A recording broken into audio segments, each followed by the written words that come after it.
नमस्कार। BA part 2 के राजस्थानी साहित्य के प्रथम प्रश्न पत्र मध्यकालीन राजस्थानी काव्य के अंतर्गत हम नागदमन, जिसकी रचना सायाजी झूला द्वारा की गई है, इसका अध्ययन कर रहे हैं।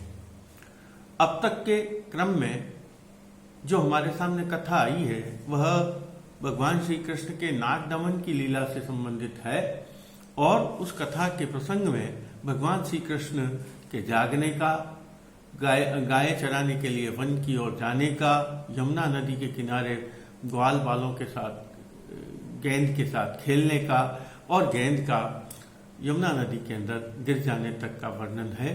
उसके पश्चात भगवान उस गेंद को यमुना नदी में से लेने के लिए कूद पड़ते हैं। वास्तव में लोग सोचते हैं भगवान श्री कृष्ण गेंद लेने के लिए कूदे हैं, लेकिन वहां उनका जो मूल उद्देश्य है वह कालिय नाग से युद्ध करके उसका दमन करने का है और वह कालिय इसी उद्देश्य से वह नागराज के दरबार में पहुंच जाते हैं। प्रारंभ में उस छोटे से बालक को देखकर नागरानियां बहुत आश्चर्यचकित होती हैं, उसके बाल सौंदर्य को देखकर उसकी प्रशंसा करती हैं और यह कहती हैं, अरे ये बालक कहाँ से आ गया, इसको बचाओ, कहीं ऐसा न हो कि नागराज इसे देखकर इसको मार डाले। लेकिन तभी भगवान श्री कृष्ण उन नागरानियों को कहती हैं कि मैं तुम्हारे पति से युद्ध करने के लिए आया हूं। नागरानियां जब भगवान श्री कृष्ण की इस बात को सुनती हैं तो वह कहती हैं कि यह तुम्हारा बाल हट है, इस प्रकार का बाल हट अपने माता पिता के सामने करना चाहिए। यहाँ नागराज के दरबार में इस प्रकार का बाल हट नहीं करना है, क्योंकि तुमने अभी तक नागराज की शक्ति का तुम्हें अनुमान नहीं है, न तो तुमने उसकी शक्ति को देखा है, न अपनी कानों से सुना है, और वह इतना भयंकर है, उसकी शक्ति इतनी प्रचंड है कि यमराज जो साक्षात मृत्यु के देवता हैं वे भी उससे बचकर जाते हैं। इसलिए तुम यदि उनसे युद्ध करने का निर्णय करके आए हो, उनसे संघर्ष करने का, युद्ध करने के लिए आए हो, तो यह तुम ऐसा लग रहा है कि तुम अपनी मृत्यु को न्योता दे रहे हो और तुम्हारा यह संकल्प जो बालहट है वह तुम्हें कितना भयंकर है, तुम्हारे लिए कितना कष्टप्रद है, तुम्हारे जीवन के लिए कितना, ये तुम्हें अनुमान नहीं है। और वो समझाना चाहती है कि तुम यहाँ से चले जाओ, तुम्हारे लिए तुम्हारी यही उम्र युद्ध करने की नहीं है और न ही नागराज से सामना करने की है, तुम अभी बहुत छोटे बालक हो। यहाँ तक के प्रसंग को हमने देखा था। आगे देखें। चाड़ा माँ करे सामूहा युद्ध चाड़ा, बधारिया न थारे अजय बाल बाला, रमीजे खेलीजे रमीजे पिता मासु फोड़ा, भरीजे नहीं आबसू बात फोड़ा।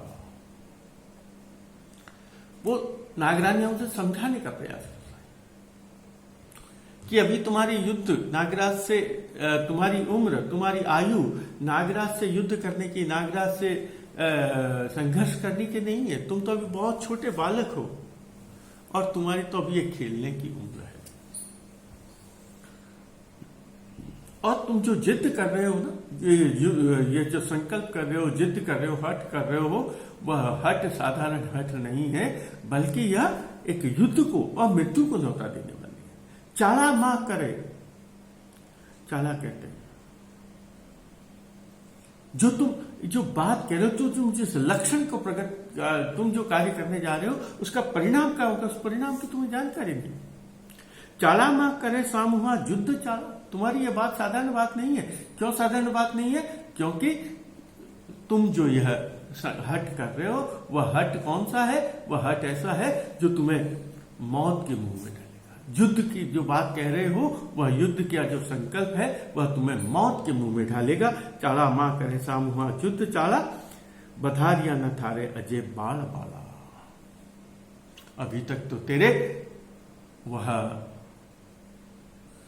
बाल भी नहीं, दूध मुहे दांत होते हैं वैसे बाल होते हैं, बालों का मुंडन संस्कार होता है 1 साल, 5 साल, 3 साल, 5 साल, 11 साल, ऐसी उम्र में भगवान के वो बाल जो थे वो 5 साल के, जो इस समय वर्णन किया वो लगभग 5 साल की उम्र का है। तो उससे कहा अभी तक तो तुम्हारे बचपन के बाल भी नहीं काटे गए, अभी तुम इतने छोटे हो। बधारिया न थारे अजय बाल बाल, अभी तुम्हारा मुंडन संस्कार, तुम बहुत छोटे हो, तुम्हारे तो अभी बचपन के बाल हैं, जन्मजात जो बाल है वही बाल हैं, अर्थात तुम बहुत छोटे हो, इसलिए तुम जो यह हट कर रहे हो वह तुम्हारे जीवन के लिए उचित नहीं है। काला माँ करे सामूहा युद्ध चाला, बधारिया न थारे अजय बाल बाला। यह तुम्हारी उम्र, तुम्हारी आयु कैसी है? खेलीजे रमीजे पिता मातु खोला। तुम जिस प्रकार की हट कर रहे हो, यह हट इस आयु के अनुसार, तुम्हारी वय के अनुसार, तुम्हारी अवस्था के अनुसार ऐसा हट करने की यह स्थिति नहीं है। तुम्हारी उम्र तो क्या है, तुम्हारी आयु तो अभी यही है, तुम्हारी बाल वय तो यही कह रही है कि तुम्हें अभी तक अपने माता पिता की गोदी में ही खेलना चाहिए। खेलीजे रमीजे पिता मातु खोला, पिता माता के गोद में, खोले का मतलब है गोद में। खेलीजे रमीजे पिता मातु खोला, तुम्हें अपनी माता पिता की गोद में ही रहना चाहिए, माता की शरण में रहना चाहिए, पिता की शरण में रहना चाहिए, उन्हीं के साथ आनंद करना चाहिए। ऐसा नहीं कि जो तुम यह युद्ध करना चाहते हो नागराज के साथ, तो उस रूप में यह युद्ध करना तुम्हारे लिए उपयुक्त नहीं है। खेलीजे रमीजे पिता मातु खोला, भरीजे नहीं आब सुन बात। देखिए एक मुहावरे का कहते हैं ना, मुट्ठी में आसमान ले लेना, आकाश को बाहों में भर लेना। तो उसने कहा जिस प्रकार आकाश को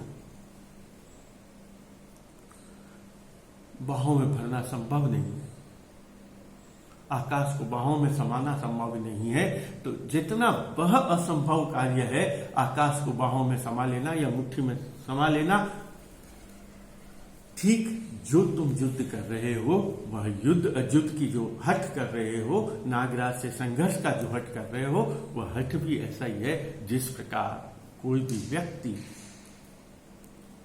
आकाश को, आसमान को अपने बाहों में नहीं भर सकता, ठीक उसी प्रकार तुम भी अपने इस वय के कारण नागराज से युद्ध नहीं कर सकते। जितना आकाश को बाहों में समाना असंभव है, ठीक उसी तरह तुम्हारा भी इस नागराज से युद्ध करना उतना ही असंभव है और उतना ही खतरनाक है। इसलिए तुम जो ये संकल्प लेकर आए हो कि मैं नागराज से युद्ध करूंगा, तुम्हारे लिए यह संकल्प उचित नहीं है, तुम यहां से लौट जाओ। चाला माँ करे सामूहा युद्ध चाला, बधारिया न थारे अजय बाल। अभी तुम जैसे हमारे यहाँ कहते हैं दूध मुँह दांत, दूध के दांत, वैसे उसने बालों के लिए कहा तुम्हारे जामने केस, हमारे उसके जामना केस, जो जन्म के समय जो बाल हैं उनका मुंडन किया जाता है, तो वही जामना बाल, वो भी तुम्हारे अभी नहीं काटे गए हैं, इसलिए तुम अभी युद्ध नहीं करना चाहिए। और जो तुम हट कर रहे हो वह हट उतना ही असंभव है जैसे कोई व्यक्ति आकाश को अपने बाहों में समा लेना चाहता है। जुड़ेगा जो तू नाग काली जगावे, अजय मुख पे पानरी सोडी आवे, जुने वे सितारी परस से सने हो, काली नाग सो युद्ध रो लाग। कि तू युद्ध करने की बात को लेकर आया है, तू युद्ध में जुट जाना चाहता है, युद्ध नागराज से संघर्ष करने के लिए सामने आ गया है, और उस संघर्ष करने के लिए तू काली नाग को जगाना चाहता है। उस सोए हुए, हमारे यहाँ कहते हैं सोए हुए सांप को जगाना सबसे खतरनाक होता है, और याद समय यहाँ तो तू काली नाग जो साक्षात यम का, मौत का अवतार है, मृत्यु का अवतार है, जिसे मौत भी डरती है, उसको तू जगाना चाहता है।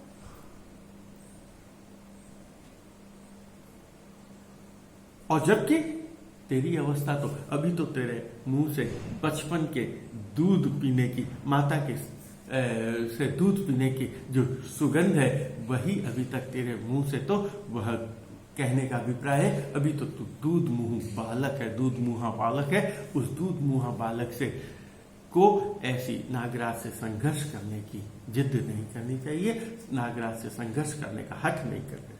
जुड़े बाजू तू नाग काली जगावे, तो जुट कर आकर सामने बैठ गया है कि मैं नागराज से युद्ध करूंगा, और यह युद्ध नहीं करना चाहिए, क्योंकि अजय मुख पै पानरी सोड आवे। अभी तक तो तेरे मुंह से, अभी तक तो तेरे मुख से दूध पान की सुगंध आ रही है। जुड़े बाजू तू नाग काली जगावे, अजय मुख पै पानरी सोडी आवे। जुने वेश तारी परस से सने हो, काली नाग सु युद्ध रो लाग। जुने वेश, जुने यानी देखकर, वेश का मतलब वयस, आयु। जुने वेश तारी परस से सने, तुम्हें देखकर तो मुझे ऐसा लगता है कि स्नेह का जात, तुम्हें तो इतने छोटे बालक को देखकर एक प्रेम का भाव जागृत होता है, उस छोटे से बालक को देखकर एक स्नेह का भाव जागृत होता है, उस बच्चे को देखकर एक वात्सल्य का भाव जागृत होता है। तो वो तेरे बालक को देखकर तो वही भाव जागृत हो रहा है। ऐसी अवस्था में तुम यहां क्या कर रहे हो?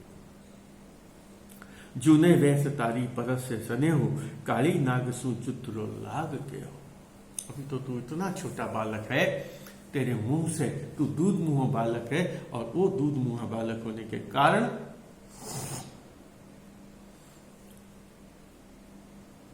जे अभी तो तू तेरे को देखकर मन में वात्सल्य का भाव आता है, प्रेम का भाव आता है, और ऐसी अवस्था में तुम काली नाग से युद्ध करने का संकल्प लेकर या उसकी इच्छा लेकर तुम क्यों आ रहे हो? अभी तक तो तुम, या क्यों तुम्हारा मन है कि मैं, क्यों तुम्हारा संकल्प है, क्यों तुम्हारी इच्छा है कि मैं काली नाग से युद्ध करूं? या कभी कहता है, यहाँ नागरानियां कहती है कि तुम काली नाग से युद्ध क्यों करना चाहते हो? अब यहां प्रसंग आके बढ़ेगा। क्या कह रही है वो? चवा बाल देखे किसु काल छिड़े। वो फिर में हम तुझे फिर कह रहे हैं, क्या कह रही है फिर? चवा बाल देखे किसु काल छिड़े, कि तुम अपने मौत को क्यों बुलावा देना चाह रहे हो? तुम अपनी मृत्यु से, अपने काल से क्यों छेड़खानी कर रहे हो? हम तुम्हें बता रही हैं, चवा बाल देखे किसु काल छेड़े, क्यों तुम मृत्यु को बुलाना चाह रही हो, क्यों तुम मौत को बुलाना चाह रही हो? चवा बाल देखे किसु काल छेड़े। आज उसने क्या कहा? कटक का अटक का नहीं तुझ केड़े। तू कह रहा है मैं युद्ध करने के लिए आया हूं, तू कह रहा है मैं काली नाग से संघर्ष करने के लिए आया हूं, तेरे पास तो सेना भी नहीं। अगर कोई व्यक्ति संघर्ष करने के लिए आता है, युद्ध करने के लिए आता है, तो वो सेना लेकर आता है। तेरे पास तो कोई सेना भी नहीं है, संघर्ष करने के लिए तेरे साथी भी नहीं है। चवा बाल देखे किसु काल छिड़े, कटक का अटक का नहीं तुझे केड़े। केड़े का मतलब तेरे साथ, तेरे पीछे, तेरे साथ। तू अगर सेनापति बनकर आता है तो तेरे साथ सेना होनी चाहिए। तू राजा बन युद्ध बनकर आता है तो उन योद्धाओं का एक समूह होना चाहिए। तेरे पास तो वह योद्धाओं का, सैनिकों का एक सेना की टुकड़ी भी नहीं है, तेरे पास वह भी नहीं है। दुरंगा दुबाहा दुहल्ला दुझल्ला, भरारा नहीं अबल्ला झूल बल्ला। बड़े बड़े वीर सैनिक जो अपनी वीरता से अपनी वीरता प्रदर्शित करते हैं, वैसी वीरता प्रदर्शित करने का स्थिति भी तेरे पास नहीं है। तू किस आधार पर युद्ध करेगा?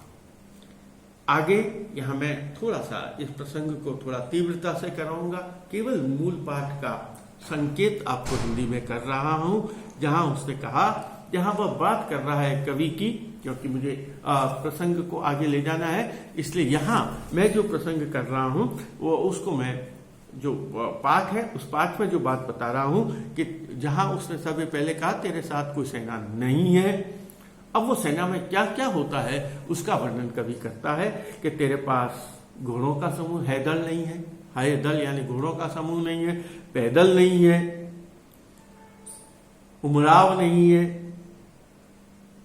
और सच्चे भुज वाले बलशाली साथी भी नहीं है, और न ही तेरे हटाला पटाला दंताला न हाथी, और न ही तेरे सेना में, तेरे सैन्य समूह में ऐसी तेरे सेना साथ है जिसके पास न तो हाथी है, न घोड़े हैं, न ही वीर सैनिक हैं, कुछ भी नहीं है, तुम किसके आधार पर युद्ध करोगे। उसके बाद फिर वह कहता है तेरे पास घोड़ों का समूह भी नहीं, न ही घोड़ों के ऊपर कोई कवच बांधा हुआ है, और न ही तूने भी कोई अंगरखा, युद्ध करने के समय जो युद्ध के आभूषण पहने जाते, युद्ध के जो वस्त्र वेशभूषा पहनी जाती है, वह भी तेरे पास नहीं है। न तूने हाथों में न तो बाण लिया है, न तो तूने हाथों में मोजे पहने हैं, न ही तूने पहुंचा पहने हैं, न ही तूने टोप पहना हुआ है, न ही तेरे पास गुप्ती है, न तलवार है, न तीर है, कुछ भी नहीं है।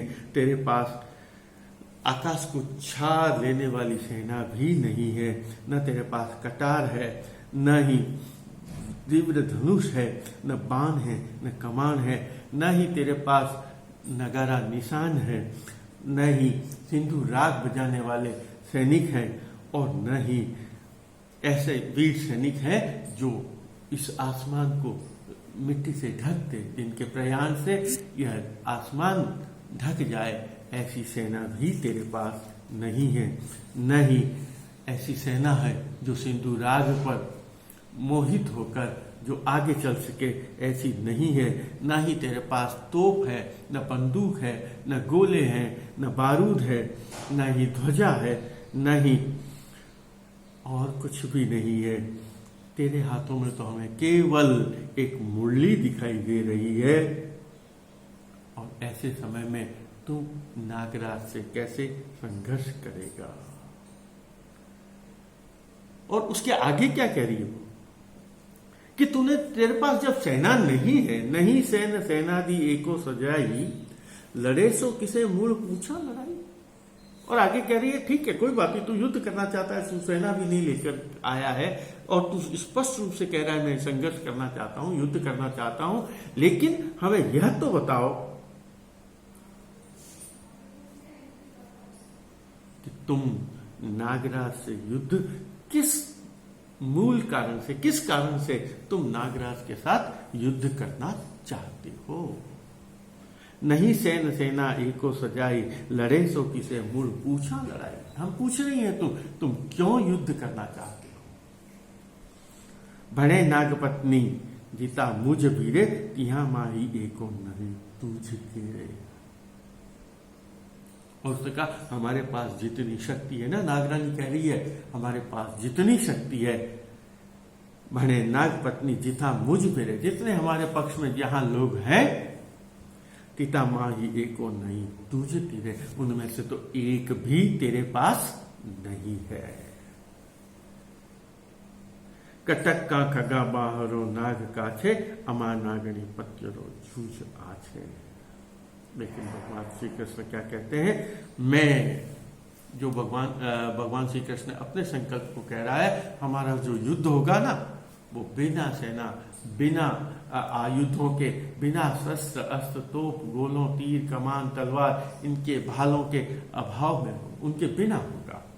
कटक का खगा बाहरो नाग काछे, अमा नागणी पत्यरो जूझ। मैं तो नागणी तुम्हारे पति से जो युद्ध करूंगा ना, वह युद्ध इन सभी सैनिक अशस्त्र अस्त्रों सेनाओं से सुसज्जित सेनाओं के बिना युद्ध होगा। तुम तो केवल इतना करो, बुलारो जगाड़ो युद्ध हुए, जब वो युद्ध बातें हारियां जीतियां करता रहा। क्या कहा, देखिए भगवान श्री कृष्ण जो स्वयं भगवान का अवतार है, ईश्वर का अवतार है, लेकिन कभी उनकी बात को कितना स्पष्ट रूप से कहते हैं। क्या कहे, बुलारो जगाड़ो जुओ युद्ध बात। तुम तो केवल इतना करो, हमारा जो युद्ध होगा ना, वह युद्ध सेनाओं के बिना होगा, सैनिकों के बिना होगा, शस्त्र अस्त्रों के बिना होगा। तुम तो केवल इतना करो, तुम जाओ और अपने पति को जगाओ। बुलारो जगाड़ो जुओ युद्ध बात है। हमारा जो युद्ध होगा वो भुज बल पर होगा, बाहुबल पे युद्ध होगा। इन शस्त्रों अस्त्रों सैनिकों से, हाथी घोड़ों रथों तोपों बारूदों गोलों से हमारा युद्ध नहीं होगा। बुलारो जगाड़ो जुओ युद्ध बातें, हारियां जीपियां करता रहा। और कभी आगे जाकर यह कहता है, देखिए जो ईश्वर है, जो भगवान श्री कृष्ण जिसको हम स्वयं भगवान मानते हैं, वो भी कहते हैं हारियां जीतियां करता रहा थे। हमारी हार होगी या जीत होगी यह तो केवल ईश्वर जानता है। यह हमारी हार जीत का फैसला तो ईश्वर करेगा, भगवान करेगा। इसलिए आप तो केवल इतना करो कि आप जाओ और अपने पति को जगाओ। तब नागरानियां वापस क्या कहती है, इसो आजते कौन भोलूक आछो, काली नागसु युद्ध संग्राम का छे, चढ़े कूण काली तनी सीम चापे, काली नाग हूं आज ही कंस कांपे। अब वो कह रही है, आज तू कौन है? कौन तू? कह रहा है मैं नागराज से युद्ध करना चाहता हूं, काली नाग से युद्ध करना चाहता हूं। अब बड़े बड़े योद्धा भी नागराज से युद्ध करने से डरते हैं, तुम कौन हो? इस पूरी भूलोक पर कोई ऐसा व्यक्ति नहीं है, कोई ऐसा वीर नहीं है जो कालिया नाग से युद्ध करना चाहता हो। तुम क्या हो? इसो आज ते कौन भूलोक आछे, संपूर्ण पृथ्वी लोक पर ऐसा कौन है जो कि कालिया नाग से युद्ध करना चाहता है? काली नाग सु युद्ध संग्राम काछे, कालिया नाग से जो युद्ध करना चाहता है, आज इस पूरे भूलोक पर ऐसा कौन है? क्योंकि और कोई भी ऐसा व्यक्ति नहीं है जो नागराज की सीमा का अतिक्रमण करे, उस पर हमला करे। चढ़े कूण काली तनी सीम चापे, काली नाग हूं आज ही कंस कांपे। कि आज के युग का सबसे बड़ा जो वीर है, जो सबसे बड़ा शासक है कंस, वह कंस भी इस काली नाग के प्रकोप से भयभीत है। इसलिए तुम कौन हो जो काली नाग से युद्ध का संकल्प लेकर आए हो? आज इतना ही, धन्यवाद।